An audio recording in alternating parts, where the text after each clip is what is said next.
Good morning, South Carolina. I am so happy to be here. I'd also like to note that two of those kids under 10 are 6-year-old twin boys. So you can imagine what life looks like in my house. I am so excited to be here. Thank you so much to the Chamber for inviting me and allowing me to have this moment to share and fellowship with you all. Today we will be discussing the art of unmasking. And you may ask yourself, what does that mean, right? So we're talking about masks, okay? When we think about masks, we think about hiding, concealing. But what I'd like us to start to think about today is masks as a metaphor for identity. Not simply something that we hide and conceal ourselves from the world by, but literally the different parts of who we are. So as all of us in this room spend our long days fighting the good fight of diversity, inclusion, and equity, it's also very important for us to understand that we tend to focus on a lot of the macro issues, right? Or the metrics that we want to see. But what we're gonna start off this morning with is going individual, right? We're gonna talk about the psychology, the emotions, the thoughts that wind up creating some of the behaviors that we see that then create the diversity outcomes that are the challenge that we are all very aware of. So when we think about this idea of unmasking, what we're really talking about is identity. So I'd like us to everyone just ate, so this metaphor should not be a challenge for you. Think of a pizza pie. Raise your hand if you like pizza. Okay, I ate some last night. Okay. Pizza pie. Everybody has different slices to their pie, right? So we all come into the world with a whole set of who we are. We tend to live in a society where we're defined by labels that we are just categorized by. So I like to say we have the usual suspects, right? We have race, gender, age, sexual orientation, political affiliation, religion, right? If you put on the news, those are typically the identity groups that you see. If you meet someone and someone says, oh, tell me about the person that you just met, that's usually what we go by. So what that creates is this self-other difference that automatically says if we meet somebody that is different, then we're not in alignment, right? And so difference exists no matter what. But what I want us to start to think about is identities are micro slices of our pizza pie. It goes beyond the usual suspects, right? It's really about our values and our individual differences and personality and thoughts and emotions and behaviors and life experiences. Those are the things that make up who we are, but where we tend to struggle is being self-aware enough to know which identities we have and when they're operating at what time in what situation. So if you're a person that had a life experience related to some type of trauma, related to an experience that you had, let's say, related to race, that experience is going to trigger certain experiences in the future. So the question is, are you even aware of what that may be? So when we think about identity, we also have to understand that identity is a two-sided coin. Identity can either operate as a source of affirmation, right? Or it can operate as a source of threat. So any given part of who we are can be positive or it can be a negative experience. What we tend to do is look at any given identity as unidimensional, right? So ideally, being a mom is always good. Moms in the audience, right? Okay? So if we utilize that example, as a mother, an identity that I have that is a source of affirmation is, oh, I created 3 humans, they're pretty smart and awesome, they're kind of cute, right? All of that makes me feel good. I've replaced myself in the universe, right? All of that makes me feel good and positive. But then there's days, right, where I'm looking at those 3 humans and say, wow, I have another 18 years to go, right? Or I'm getting on a plane and I'm missing a dance recital because I have a keynote to give somewhere, right? So any given identity can trigger a source of affirmation or threat. So when we think about it in the organizational context, the question is, What types of environments are we creating that is increasing the affirmation of people's identities? And what types of things are we doing to decrease moments that are creating and inducing threat? So we tend to use the language of microaggression often these days in the D&I space. But you know what I've started using? Macroaggression. You know why? Because it feels macro to the person. It's an experience in a moment that is triggering a threat, which is very real. So I think sometimes when we put micro on it, what does it do? Minimizes it, right? And if the person is already minimized in the moment, to then label it as a microaggression, and then the likely outcome that typically comes of, oh, I didn't mean it, right? And then we get into the intention issue. We'll talk about that later, right? Impact is impact, regardless of intention.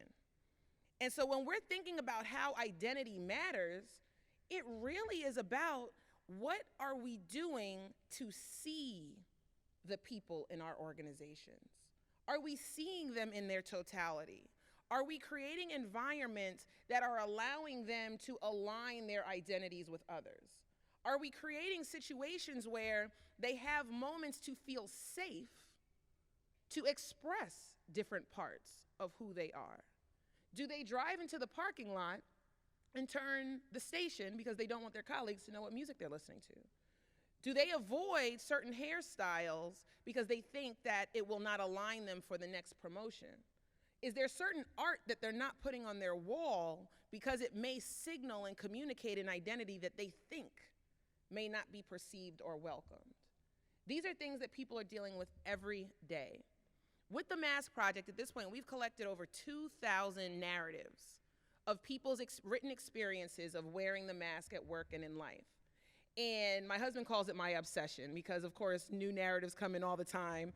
So I'll just be laying in the bed, likely while he's watching ESPN. And I'll just be scrolling and say, what are you looking at? I said, oh, a new narrative came in. And it's like reading a new book. I'm like, oh, wow. Oh, my gosh. Do you know what she just said? Oh, my gosh, right? And that's simply because we are all characters in our life stories, right? But what I want us to dig into a little bit differently today is most of the times we don't understand the nuances of our characters, but still have to go into the world and perform every day. So that lack of self-awareness, that lack of identity awareness, that lack of management of self creates a situation where we're not clear on what stage we're on at certain points in time. Who's our audience? How will they receive me? What mask do I need to wear when?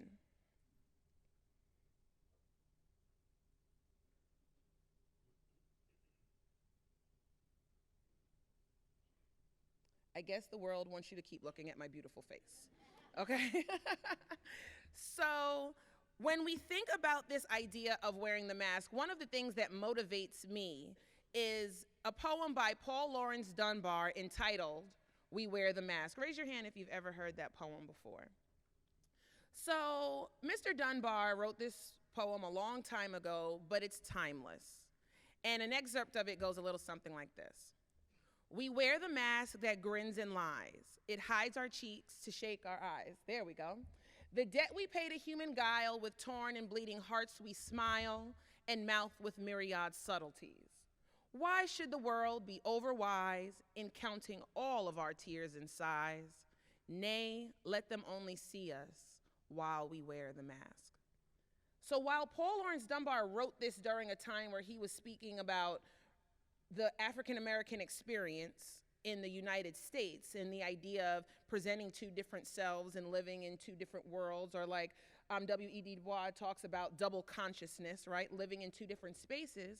The reality is that this amazing poet was also speaking about a human experience of figuring out who we are and how the world sees us and what it feels like. So when we look at the words of this poem, there are words that signal things that have deep emotional response. With torn and bleeding hearts we smile, right? Or tears and sighs. So while sometimes we tend to talk about issues of difference or leveraging difference in this highly optimistic, positive, type of way, we cannot minimize the reality that there is an emotional experience occurring with every human in every organization. And that when especially people are a part of a stigmatized group or a highly stereotyped group or a group that experiences bias on a frequent basis, we have to be clear that it's not just about managing policy. It's about managing the humanity of the lived experience of the people in organizations that we are interacting with.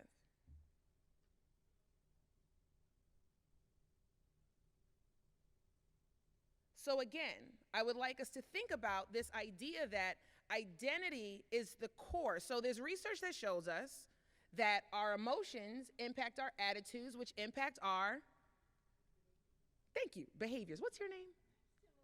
Thank you, Sybil, okay? All right, my fellow psych nerd. Okay, so emotions impact attitudes, which subsequently impact behaviors. But in organizations, what do we typically measure? Behaviors. What do we typically observe? Behaviors. So I challenge all of us to take a step or two back to really figure out what is the emotionality and the psychological and cognitive thing going on that's creating some of the behaviors we see. As I've been on the road doing different consulting with companies, afterwards people will always do this. Dr. Charles, can I talk to you for a minute? I say, sure. Why are we whispering, right? They're whispering because of that poem we just read. Dr. Charles, I say, yes. Okay, so here's the issue. I perform well. I'm a top performer, but I hate it here. And I don't like it. And I don't think they really like me, right? So of course, I'm still trying to smile to go in line with the whisper so no one sees that this person is coming and telling me they hate it here. And what we really wind up getting to is this idea that sometimes the behavior we see, performance, is not always aligned with the emotionality and the thoughts that people have. So there are times where I've spoken with clients and they'll say, well, Dr. Charles, let's say we're talking about black talent, right? They're trying to retain and recruit black talent. Dr. Charles, we really want to, maximize our black talent, but I don't think we have as much of an issue as we thought we had because they're high performers. I said, okay. Well, what's the next part of the sentence? Well, that's it. They're high performers, and research shows that people who are satisfied perform well. I said, well, let me teach you a term called cognitive dissonance. And what that means is you can have two opposing thoughts at the same time, right? And so what I then go to explain is that there are certain cultural norms, right, that wind up impacting this. There's certain cultural ancestral histories that wind up impacting things. So if we go sociological and historical, slaves kind of had to do their work, right, and kind of act a little happy as they did it. But does that mean that there was satisfaction that led to performance? You guys follow me with that?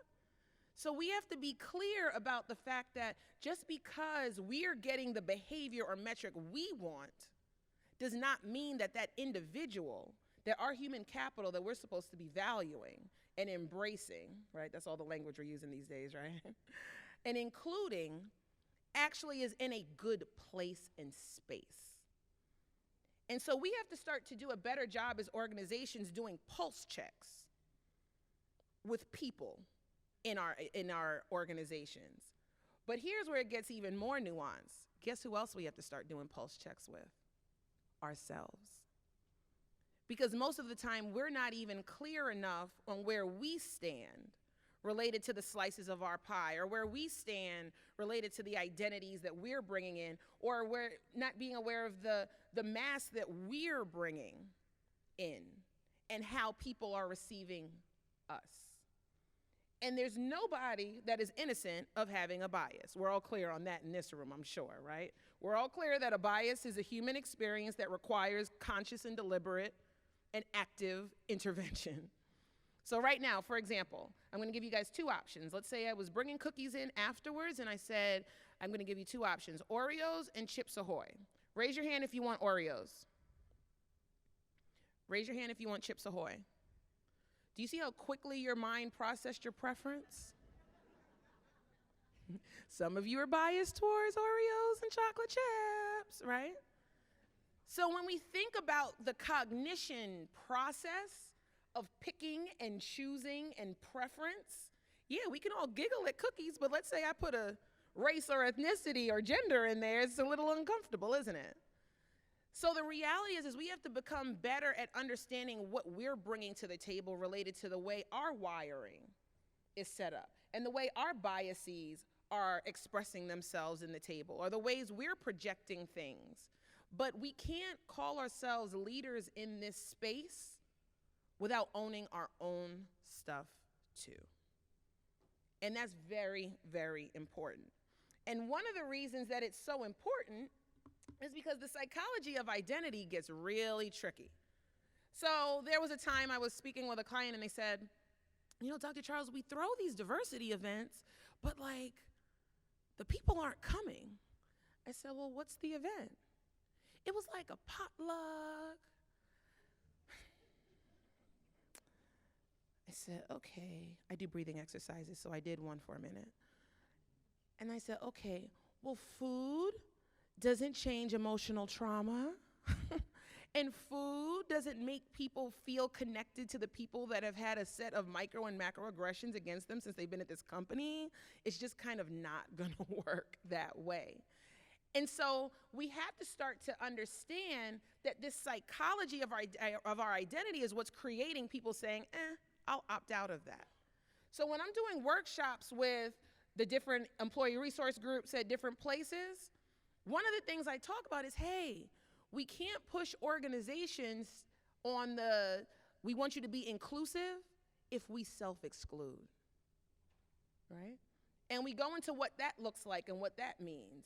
Because what we tend to do as humans, period, is we protect ourselves, right? We're resilient because we protect ourselves. But what that looks like when you're a part of a stigmatized group is that identity protecting oftentimes looks like exclusion, or it looks like avoidance, or it looks like distance to those looking on. Because if you don't understand why people are choosing to pull back and not lean in, right? It's because there's some process they're going on. So the question is, what are organizations doing to peel back those layers? So there's a host of different psychological things that people experience. One of them is identity threat, right? Identity threat, you may hear the language of stereotype threat.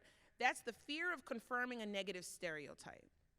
So if you're a person that is of an identity group that has plenty of stereotypes to go around, and you're walking into spaces where you're the numerical minority, and in your social space you're also in the power minority, then you have to ask yourself, what is that person thinking or feeling?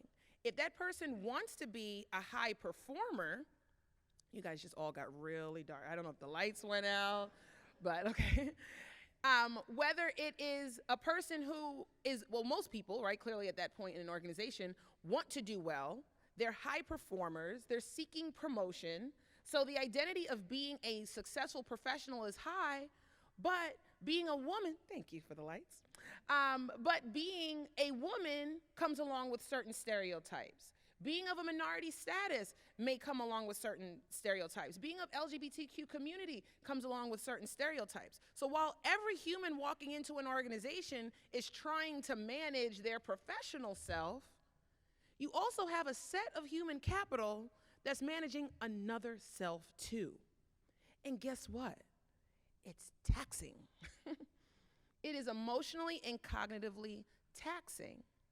And so when stereotype threat comes in, our cognitive and brain resources get so wound up and consumed that you're not able to focus on what?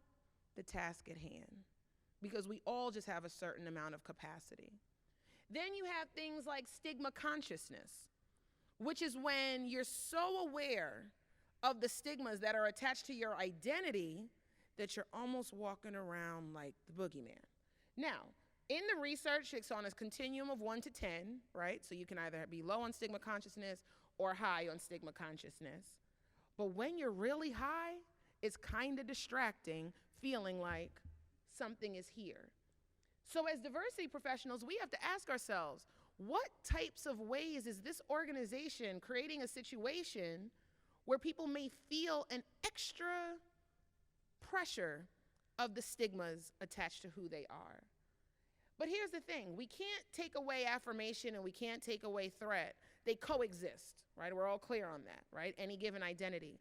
But what we can do is kind of manipulate it a bit. Because if you give more moments of affirmation, those moments of threat go down, or the impact of them decrease a bit. But in a lot of organizations, unfortunately, which is why we all do the work we do, those moments of threat are heightened. And so therefore, even when we do our diversity strategy stuff, it may not be tipping the scale because we haven't fixed the moments of threat. So yeah, we have these great, couple of moments over here, but we have to focus on that. Because when we have things like stigma consciousness and when we have things like identity threat, what that induces is uncertainty, and what it induces is ambiguity. And we know that when there's uncertainty and there's ambiguity, there's stress. And I think we all agree we want to decrease the stress levels of the human capital in our organizations. But that's not just about ergonomics or workload. There is an identity workload that people are living through every single day. So I charge us all with focusing on that a bit more. Which leads us to this idea of awareness. The awareness that is necessary are three-pronged. There's environmental awareness. Are we even clear about what is happening in our external environment that could be impacting the identities of people within our organization? So you can start out as macro as our global climate, then take a step into our national climate, and then take a step into our geographical climate, then take a step into our organizational climate, and then even take another step into the team work unit level climate. And then I then say one more step. What is the climate between supervisors and their subordinates? Because guess what? A lot of times there are organizations that top the lists of best diversity companies in the world, and they could be doing everything in their organizational macro power, but there are leaders and supervisors that are creating living you-know-whats for their employees because of their own identity stuff that they're bringing to the table. So we have to start to bridge this macro-micro approach to diversity and inclusion and really start to look deeper at the psychology behind why we're seeing what we're seeing. And then we have to also have a certain level of psychological awareness of self. So now we're shifting to self. So I've been talking to you guys as like leaders. Guess what? Now you're the subjects of this study, okay? So when we're thinking about our own approach to the strategies that we develop, the initiatives that we create, we have to take a step back and say, all right, well, what is informing my lens in which I'm creating this? Am I having an intersectional approach to this? Am I assuming that certain groups are homogenous? Or am I assuming too much difference within a group that has a little bit more homogeneity? Is everybody following me with that? So we have to be very careful about when we create programs. I was working with a company and they said, well, we have a Black employee resource group. I said, okay, great. No, African American employee resource group. I said, okay. I said, well, where do the Africans go? And where do the West Indians go? And where do right? And so I start going down and down and down. I said, well, what do you mean? I said, labeling matters.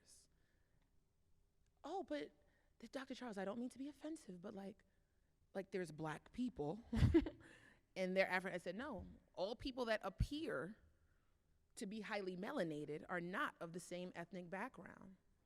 So if you are trying to connect with your whole base, you have to start to be able to understand that it's more nuanced. And you know what he said? He said, you know what? I'm from Iowa. I'll never forget. I'm from Iowa, and honestly, Doc, like, Black people have been Black people. And I just never even thought of it that way. Thank you so much. I said, yeah, there's Jamaicans, there's Haitians, there's Nigerians. Oh, and he said, how would I know? I said, you ask, right? You ask.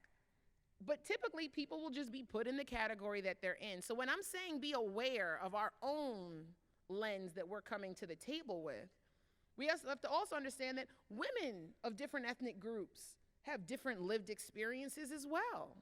And that's okay. But we have to acknowledge the difference, right? And acknowledging the difference allows us to leverage the difference, right? A little bit better. So we have to start to just get a little bit more nuanced in the way in which we're seeing people, and take off some of the categories that, we've started to place and say, okay, well, what does this individual lived experience look like? Because the reality is that there are people, when I read the narratives that people submit for the Mask Project, there is a deep emotionality to it. There are people hurting. There are people sad. There are people living in constant states of anxiety because they don't know who they need to present when at work and to who and what the effects of it may be. So this isn't just about making sure we have the visual representation to make our nice diversity reports with, or that we have the nice list of programming on our calendar of events.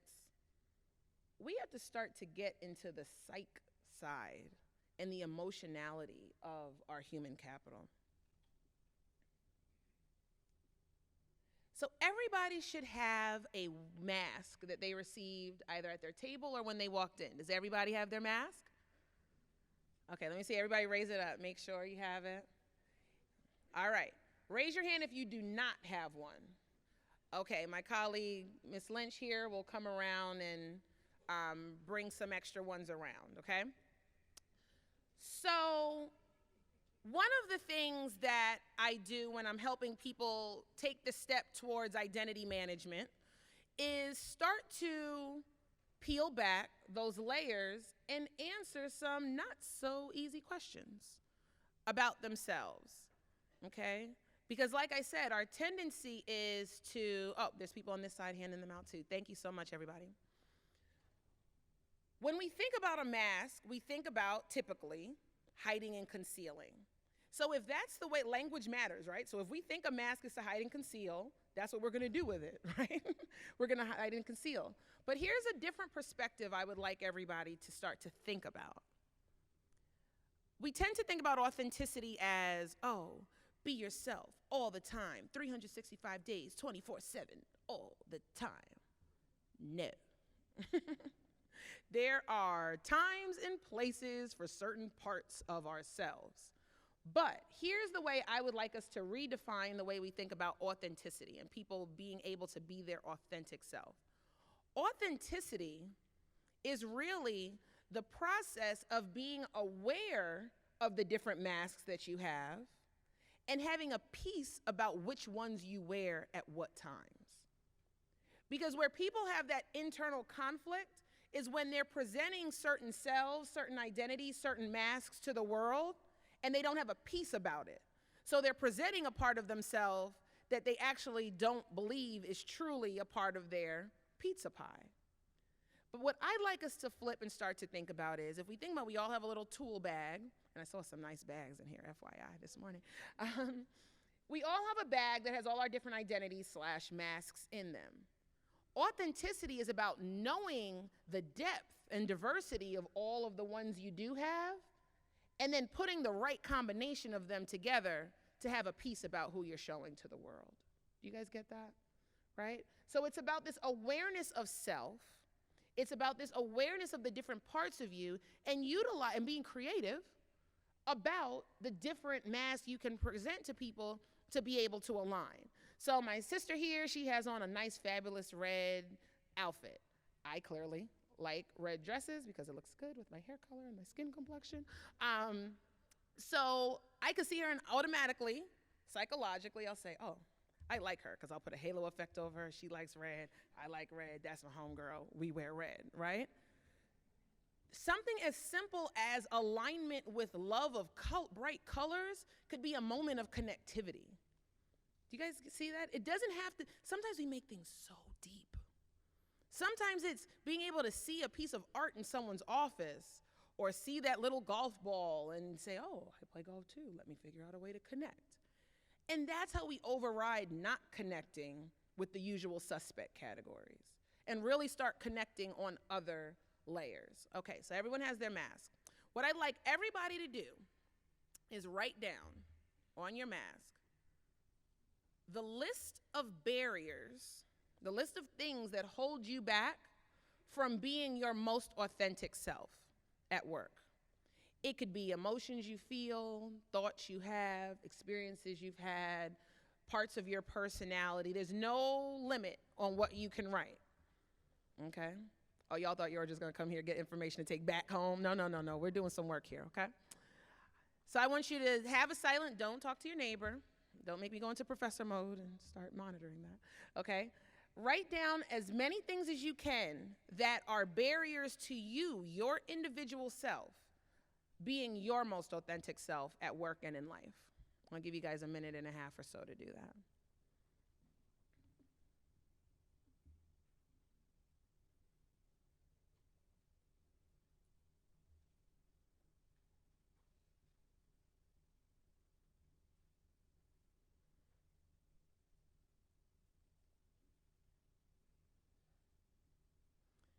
It can be an emotion, a thought, a value, a belief, a personality characteristic, a feeling, a thought, anything.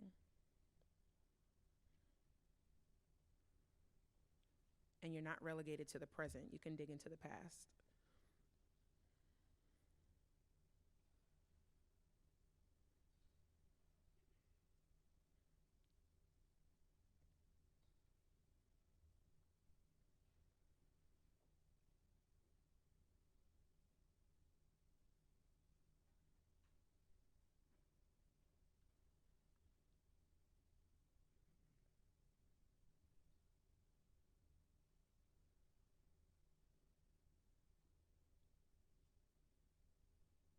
There's no right or wrong answer, just a real one.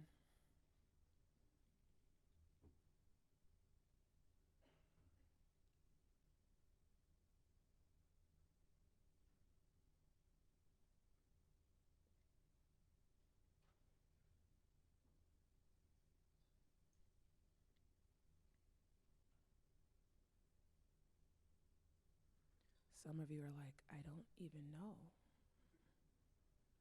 That's the point.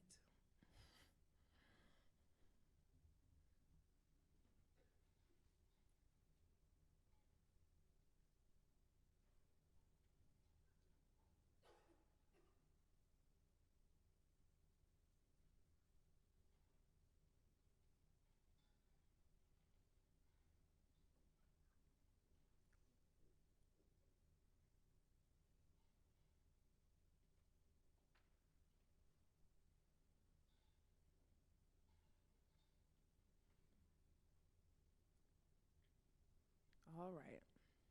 You can keep writing if you're writing. I'm going to kind of speak for a second. So if we were in a micro workshop, my question would say, what did that experience feel like, right? And typically, well, let me ask some people in the front. What did that experience feel like?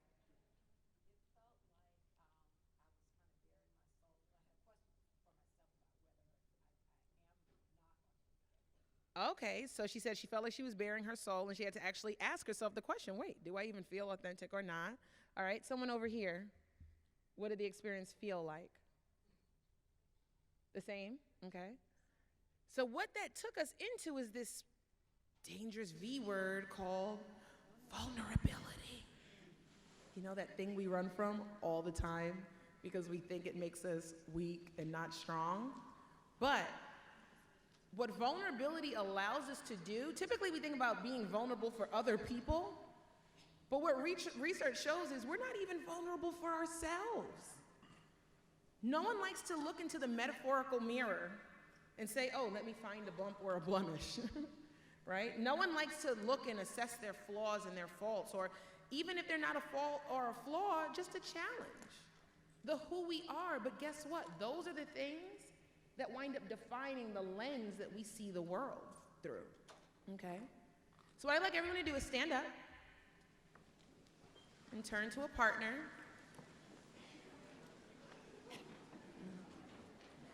With your mask.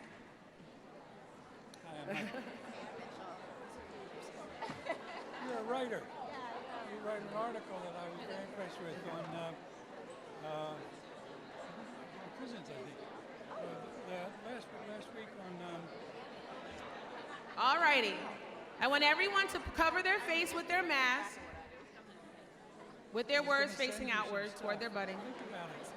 It was based on last week's... Y'all are like, this lady is nuts. Okay. I've done some research on that. So And I want you to look at your buddy and repeat after me. I'm not sure what we're supposed to No, look at your buddy, not me. Look at your buddy. Today I choose to unmask myself for the purposes of being more vulnerable, being more authentic, and being more transparent. Today I choose to unmask myself for the purposes of being more whole, more true, more satisfied, and more aligned with my world. Today I choose to unmask myself because I need it, the people I lead need it, and the world needs it. Today I choose to unmask myself because it is necessary. All right, you can give your buddy a high five or a hug or whatever you feel comfortable with, all right?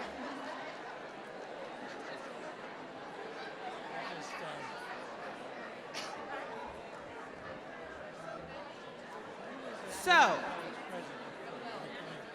what I hope you thought or felt, y'all got energy now, huh? Okay. What I hope that you thought and felt as you listened to the words I was saying and as you were speaking them is that you understand that it requires deliberate intention and attention to focus on self.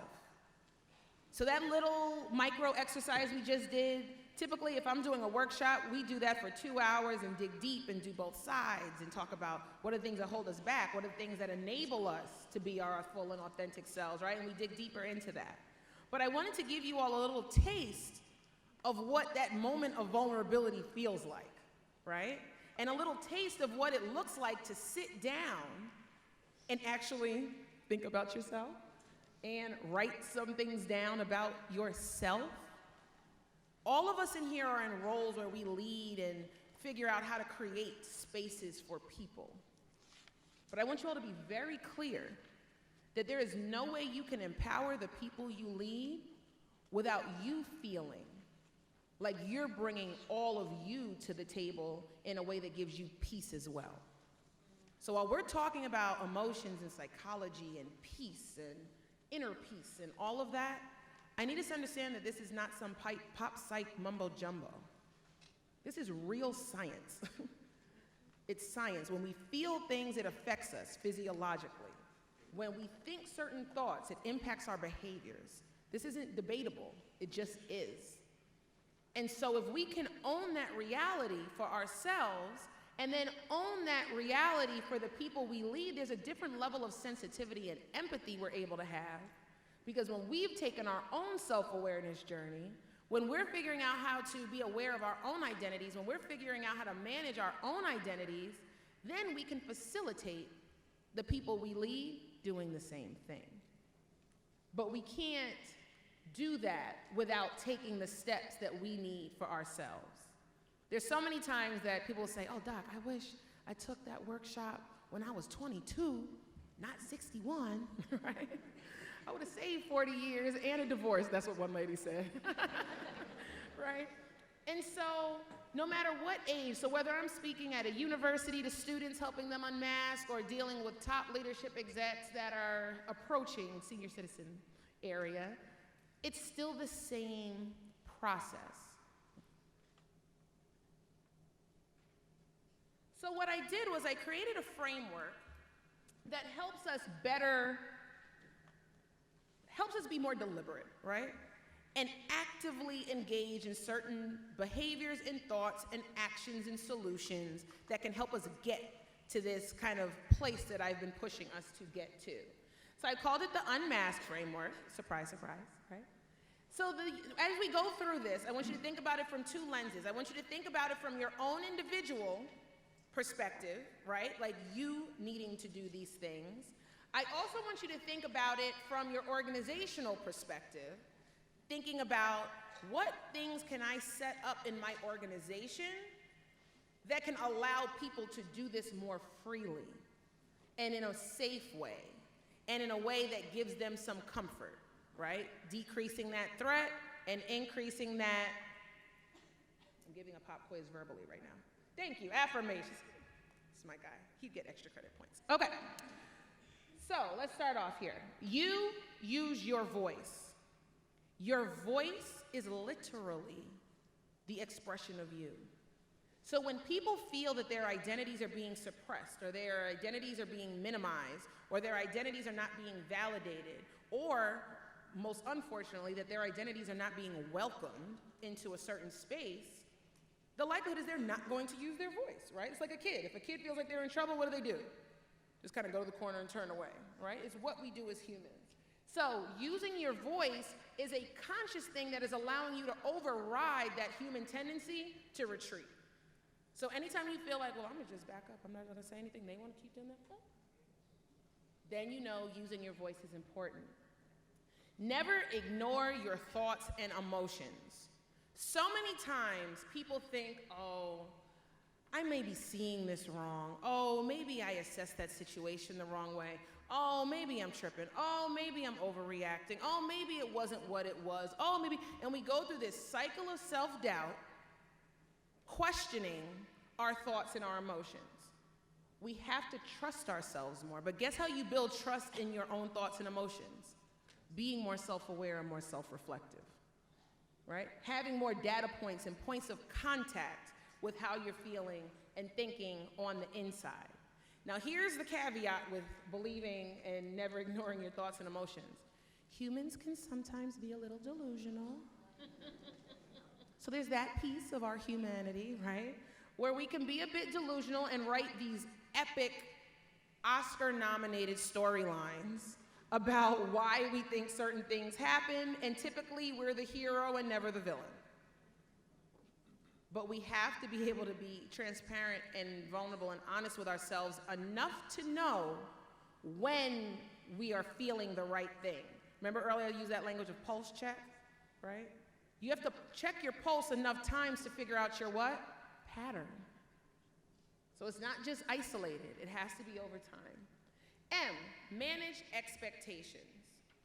So many times we have expectations that are outside of realms of reality, right? The reality is what we see is what we're experiencing, what we're perceiving is our reality in that moment.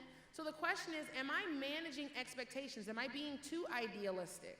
Am I being too pessimistic? Am I believing that what I think can become what it can be, right? And as we are in here, content creators, idea generators, process and system developers, right? That's what we are. What are we doing and how are we processing the expectations we have on the impact that will come? A, acknowledge your vulnerabilities and insecurities. Did y'all feel your body tingling a little bit when I said, now turn your mask outside facing? The decibel in the room went from, right? So I'm assuming you were saying, what does this lady want us to do? Okay. Vulnerability and insecurity takes practice. It literally takes practice. Okay? It doesn't just come. And no, talking to your best friend alone is not vulnerability.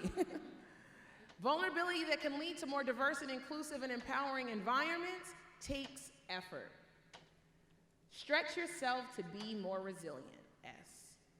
A lot of times we're living in a very interesting world right now, as we're diversity professionals trying to make sure that everyone feels affirmed and valued. So we have to be very clear that even with all of the challenges and barriers to facilitating social justice, equity, diversity, inclusion, all of that, we have to know and believe that people are resilient to external forces. And organizations are resilient, no matter what external forces may be shifting things in one direction or another. But guess what? We can't only believe that, we have to help our people believe that too. We have to help our people feel psychologically and emotionally safe, even if there are things in the world that may have them not feeling that way. And no, I'm not talking politics right now. I'm literally talking about the reality that there is a narrative in the world in which we're living in where there are certain groups that feel threatened by their category or identity that they're in. And if we are leaders in the D&I space, no matter what our personal thoughts are, or political affiliations, or values, or beliefs may be, our job when we walk into organizations is to make sure that people feel whole so that they can dig in the ways in which we need them to. K, know your social support system. Who are your people? Ta-da, you have 400 of them here, right? You have 400 of them here, you have work buddies at work, you have your personal family, you have all of those, but vulnerability and this art of unmasking and kind of peeling back those layers takes assistance. It takes assistance. So as we close out, I want you to stand up again. It's the morning, I'm a professor, I know how to get y'all moving, okay. So this is a mantra I created that helps us focus on 4 areas: self-awareness, competence, resilience, and authenticity. If we can create an environment where humans in our organizations and in our communities feel like they know who they are and have a comfort about it, feel competent to do what they need to do, feel like they can be resilient and push through, and feel like they can be their authentic selves, that's how we build the environments that we need. So it is, I know who I am capable, I am strong by design, I am authentically me. So I want you to turn to another neighbor, someone different this time. Now you can tell someone tonight, I was vulnerable with 2 strangers today, okay? All right? Okay. So I'm gonna say it and you're gonna repeat after me. I know who I am. I am capable. I am strong by design. I am authentically me. Okay, now I want you to say it a little stronger. Okay? A little stronger. Okay? I know who I am. I am capable. I am strong by design. I am authentically me. All right, give another high five.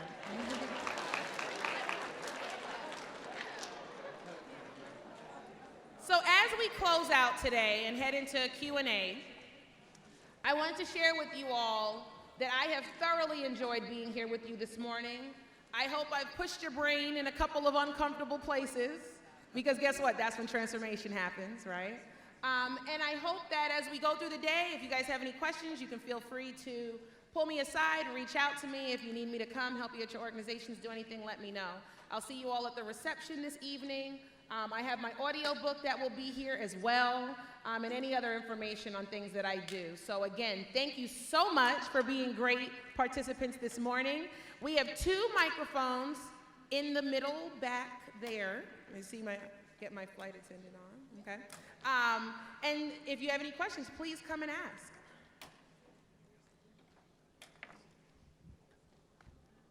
Great. Hi, good morning. Thank you so much for joining us today. Just wonderful. No so I'm wondering, how can I, as someone who may not be a leader in my organization, help leadership to see the unintended situations or environments that they're creating? And then once they recognize that, how do they get started toward making a change? Okay, very good question. But I want to say one thing first. Everyone is a leader in their space, because we can all influence change. And the fact that you even have that question means that you have a leadership mentality. So I'm gonna give you that leader identity, that slice of your pie. The first thing is to document. I tell people that all the time. Document situations and moments so that when you do make your case, you actually have data points to present. Because the reality is people often don't believe. If you look at the stat, a lot of you in here know that, if you look at the EEOC stats of percentage that are able to actually come to some type of closure or be validated, like, it's super low. especially when we think things are microaggressions or not intentional. So it's very hard to prove, but I would say document all of the situations and things that you're observing over a certain period of time, and then go to a leader that is trusted, where you kind of trust their character and intention around things, and say, hey, as somebody, as a member of this organization, this is what I've been seeing. I've been documenting it for a minute, because guess what? People can't deny facts, right? But oftentimes we respond in emotionality. Something bad happens in a meeting, then we just go to someone's office. Every time we go to this, right? That's typically the way things come. But I'm a proponent of facts and data and patterns, and people can't deny that. So once they have that, I think also giving your own personal suggestions, right? And then you can tell them to call me. All right. Good morning. Good morning. I have a question for you on your thoughts on how authentic you should be in the corporate workplace when there may be pieces of you that fit into already perceived notions or stereotypes, specifically if you're in an underrepresented group. Okay, so and this is very interesting because I literally just had this conversation with my daughter who's in junior high school. Who you are walks in the room whether you communicate who you are or not. So your mere presence is going to activate somebody's bias. That's a fact. So the fact that it's a fact means you can take it off as a fear, right? If you know something is going to be a reality, take it off as a fear, know that it's a fact, and start to do things to strategize, right? So things like in the unmasked framework that I just presented, having a piece about which parts of yourself you bring to the table, right? So I'm a professor at my alma mater, for example. So it was homecoming weekend, so I had a ball as an alum, not just a faculty member. But I had to say, my students may be here, right? I may not be able to dance as hard to my favorite song because I don't want to end up on Snapchat somewhere. That's just a reality, right? That I have to know going in. Did I feel like I was inauthentic, holding myself back in certain ways? No, I just knew that was the strategy for the moment, right? So you have to start to see things as, what's the strategy for the moment? But do I have a piece about whatever strategy I'm using? That's good. You get what I mean? Thank you. All right. Thank you. Yes. Good morning, Dr. Charles. Good My name morning. is Lakeisha Button. I'm from PCC Global in Blackbrook, South Carolina. Okay, nice to And meet my you. question is, in the past, while you've been administering the exercise that we just completed with the unmasking, what are the top 2 issues that you found from women and that you found from men? Okay, so what people typically write down? Yes, ma'am. So women struggle with self-doubt a lot. And I think we probably all know because we live in a world where women typically aren't validated, right, and are minimized. And so from childhood, we're told boys are better at this or better at that. And so that internalized self-doubt is definitely the biggest thing that I wind up doing coaching around. So that's for women. For men typically are concerned about how the world sees them because they don't want to be the bad guy. Right, and I'm going to intersect race with this. So I was doing an implicit bias workshop at an energy company in Arkansas, and it was 99% older white male leadership. And I did an exercise similar to this, and they wrote down and said, what's your biggest thing you're excited about? What's your biggest fear moving out of this workshop? And the biggest fear was, I hope that the awareness I have today, I'm able to facilitate for myself over time. Right? So like, yeah, doc, I get it today. Like, yeah, you opened up my eyes a bit today, but I fear that I'm going to fall back into my regularly scheduled programming of it not being on my radar. So those are the 2 things that I definitely see the most. Okay, thank you very much for your You're insight. welcome. Thanks. Okay, last question. Thank you, Dr. Charles. Well, Thank you. I've been thinking about disability Yeah. as an identity that intersects with every other identity and yet isn't discussed that much in diversity events. Even though, people who are disabled bring special things to the table, experiences and so forth. And I'm curious whether in your mask project, people write about disability as something that they deal with in institutions or the workplace. So what I have found, and you're 100% right with everything that you've said, and I think the reason it gets a little nuanced is between the hidden versus visible disability piece. right? So people with a visible disability tend to speak about it more because when they walk in the room, it's visible, right? But what I actually have seen people share more is their hidden psychological disabilities. So people battling with anxiety or people battling with depression and a host of other things that are either, disorders that they have, as a baseline, but a lot of it is triggered by things they experience at work. So anxiety-inducing environment can trigger daily anxiety that could require medicine or therapy or intervention, right? And so that's why I said we have to start to think about the emotion and psychology piece of that, because it is health related. It's health related. When people feel like they can't be themselves, and when people feel like they're hiding and constantly going through this emotional, psychological back and forth, it is consuming. And I think that a lot of people actually have issues that require intervention but aren't seeking it because of stigma as well. Thanks. All right. Thank you, everybody.